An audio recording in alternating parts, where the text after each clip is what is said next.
अस्सलाम वालेकुम। अल्लाह के नाम से शुरू जो बड़ा मेहरबान निहायत रहम करने वाला है।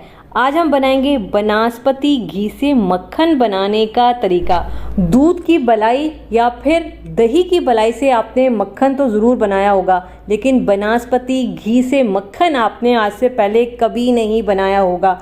बड़ी बड़ी फैक्ट्रियों में जो माजरीन मक्खन तैयार किया जाता है, आज वही तरीका मैं आपके साथ शेयर करने जा रही हूँ। तो चलिए फिर रेसिपी को स्टार्ट करते हैं। रेसिपी पसंद आए चैनल को ज़रूर सब्सक्राइब करना है। स्टार्ट करेंगे बिस्मिल्लाहिर्रहमानिर्रहीम। इस रेसिपी के लिए हमें बनास्पति घी की ज़रूरत पड़ेगी।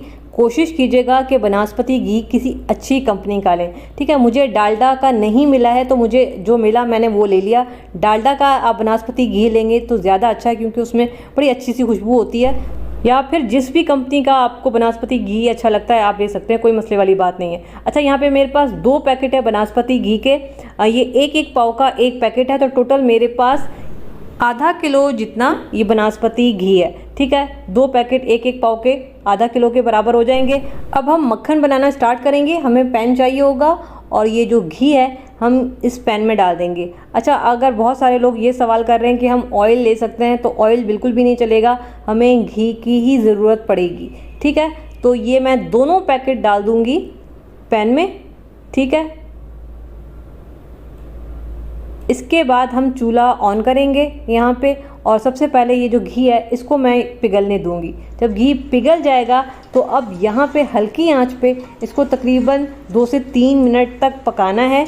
हमने क्या करना है, देखिए घी में एक हल्का सा दाना होता है, वो हमने ख़त्म करना है, और घी की हल्की सी जो स्मेल है उसको हमने यहाँ पे ख़त्म करना है। तो इस वजह से हम इसको पकाएंगे 2 से 3 मिनट हल्की आंच पे, जब तक इसमें से धुआं निकलना स्टार्ट नहीं हो जाता। अब ये देखिए बहुत अच्छा ये गर्म हो चुका है, हल्का सा इसमें से धुआं निकलना भी स्टार्ट हो गया है। अब हम चूल्हा बंद कर देंगे, बस आपने जलने से बचाना है, इस बात का आपने ध्यान रखना है।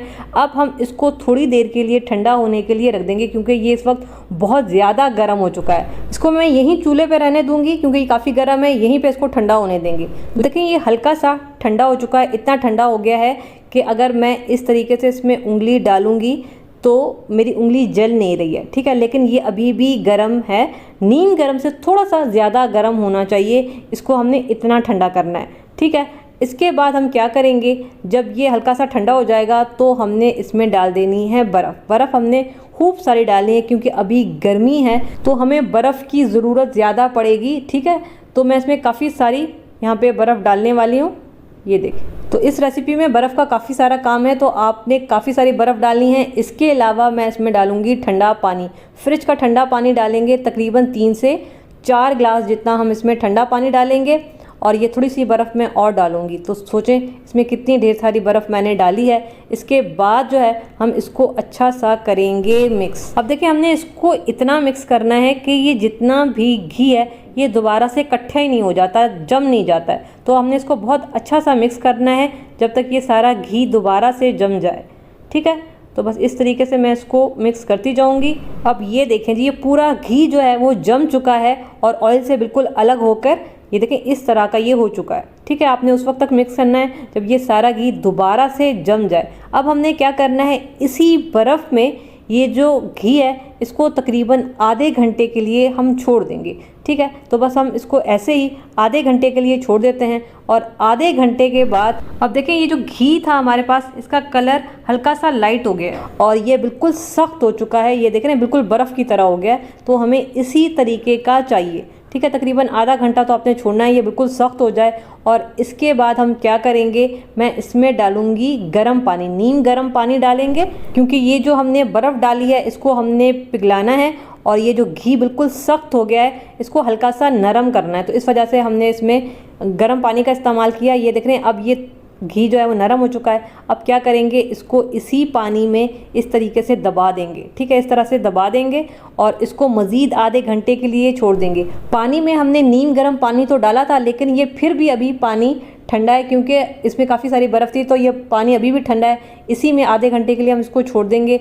आधे घंटे के बाद अब ये देख रहे हैं, अब हम क्या करेंगे, इसमें से ये जो पानी है दायरे घी में गया होगा, तो इस तरीके से हम निचोड़ के इसमें से जितना मुमकिन हो सकेगा पानी निकाल लेंगे। और अब हम मक्खन बनाना स्टार्ट करेंगे। मक्खन कैसे बनेगा, अब ये देख रहे हैं, ये इस तरीके से हम इसको मसल कर उस वक्त तक मसलेंगे जब तक इसका हल्का सा कलर चेंज नहीं हो जाता। ये हल्का सा आपको येलो लग रहा है, ये हल्का सा वाइट होना स्टार्ट हो जाएगा। तो बस हम इसको मसलेंगे और इसमें थोड़ी बहुत जो गुठलियाँ हैं वो सारी ख़त्म करनी है और ये बिल्कुल क्रीम की तरह हो जाए। ठीक है, ये देखें, बस मैं तो हाथ से कर रही हूँ और इसको देसी ही तरीके से बनाएंगे, इस तरीके से मसल कर। देखें, इसको बिल्कुल स्मूथ करेंगे। तो तकरीबन 2 मिनट तक हमने इसको मसलना है, 2 से 3 मिनट तक। ये देख रहे हैं, ये अब हल्का सा इसका कलर चेंज होना शुरू हो गया और ये बिल्कुल स्मूथ हो गया। अभी इसका और मज़ीद कलर चेंज होगा, ये बिल्कुल वाइट हो जाएगा। तो ये मेरे पास जितना भी घी था, सारे घी को मैंने ऐसे ही मसल कर ये देखें इस तरह का बना दिया है। ठीक है, अब हमने क्या करना है, हमें दोबारा से ठंडे पानी की ज़रूरत पड़ेगी क्योंकि इस वक्त गर्मी बहुत ज़्यादा है, तो हमें ठंडे पानी की ज़रूरत पड़ेगी। जो मेरे पास पानी था इसमें मैंने मज़ीद बर्फ़ डाली है, इसको हम ठंडे पानी में डालेंगे और इसको हम इस तरीके से मिक्स करते जाएंगे। ठीक है, इसको हमने मिक्स करना है जब तक ये बिल्कुल मक्खन की तरह नहीं होता, क्योंकि हम यहाँ पे मक्खन बना रहे हैं। तो बस इसको आप करते जाएं इस तरीके से मिक्स।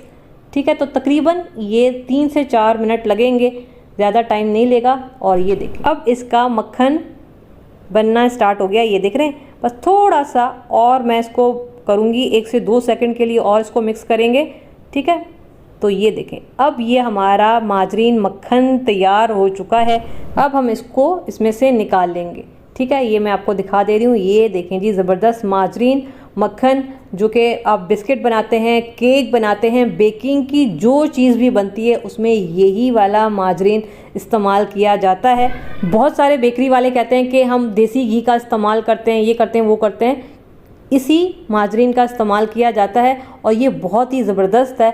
आप बिस्किट बनाएं, केक बनाएं, पफ पेस्ट्री बनाएं या फिर लेयर वाले पराठे बनाएं, बेहतरीन रिज़ल्ट आता है इस वाले मक्खन का। मक्खन हमारा तैयार हो चुका है, कलर देखें बिल्कुल वाइट हो चुका है।